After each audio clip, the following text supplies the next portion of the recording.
મોરે મોરો, રાણો રાણાની રીતે, ચકલા કોઈ દી બાજ ન બને. આ બધા શબ્દ સાંભળો એટલે તમને એક નામ યાદ આવે, એ છે દેવાયત ખાવડ. પરંતુ આ નામ આજકાલ ખૂબ જ વિવાદોમાં રહેલું છે. એક તો મારવાનો કેસ જે હમણાં તાજેતરનો છે એ બાબતે, સાથે જ તેઓ જેલવાસ પણ અગાઉ જે છે દાદાગીરી અને મારવામાં જેલવાસ ભોગવી ચૂક્યા છે. એટલે દેવાયત ખાવડ ખૂબ જ વિવાદોમાં રહે છે. પરંતુ દેવાયત ખાવડના પરિવારના મામા, એક વિડીયો એનો સોશિયલ મીડિયા ઉપર વાયરલ થઈ રહ્યું છે. તેમના મામાનો વિડીયો છે અને તેઓનું કહેવું છે કે દેવાયત ખાવડ 2 વર્ષથી સોગઠા ગોઠવી રહ્યા છે, તેમને ચૂંટણી લડવી છે. કઈ પાર્ટીમાંથી ચૂંટણી લડવી છે, કઈ પાર્ટીમાં તેઓ જોડાવા માટે પ્રયાસ કરી રહ્યા છે, કયા મોટા મોટા નેતા સાથે તેમના સંબંધ છે, તેમના મામાએ કહ્યું છે. એ વિડીયો સાંભળી લો.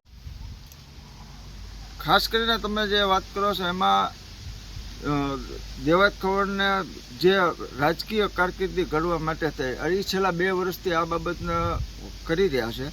અને 2 વર્ષથી રાજકીય ઓલામાં એનો જે ગોલ છે એ ગોલ એનો એમ છે કે ભાઈ મારે રાજકીય ક્ષેત્રે આગળ વધવું. એટલે રાજકીય ક્ષેત્રે આગળ વધવા માટે થઈ અને એ કોઈ પણ પાર્ટી જોઈન્ટ કરશે અને આવનાર વિધાનસભાની ચૂંટણી લડવા માટે એને મહેનત કરી રહ્યા છે.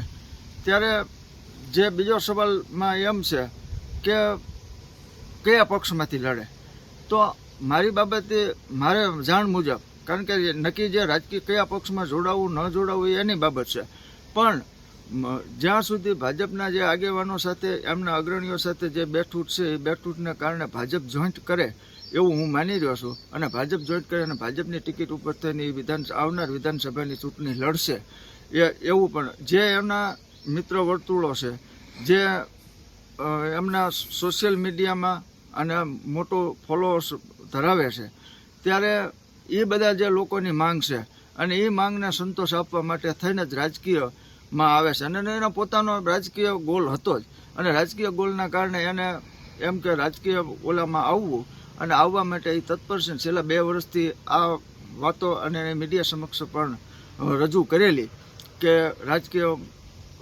ઓલામાં ચૂંટણી લડવી, પણ કયા પક્ષમાં લડવી એ એનું મંતવ્ય છે. એટલે આવનાર સમયમાં એ કહેશે કે કયા ઓલામાં. પણ મારા મત મુજબ જે એમની બેઠૂટ છે અને જે રાજકીય આગેવાનો આરે એમના ઘેરાબો છે એમાં પ્રથમ નંબર પ્રાયોરિટી ભાજપને આપવામાં આવશે એવું હું માની રહ્યો છું. અને ભાજપમાંથી જ વિધાનસભાની ચૂંટણી લડશે.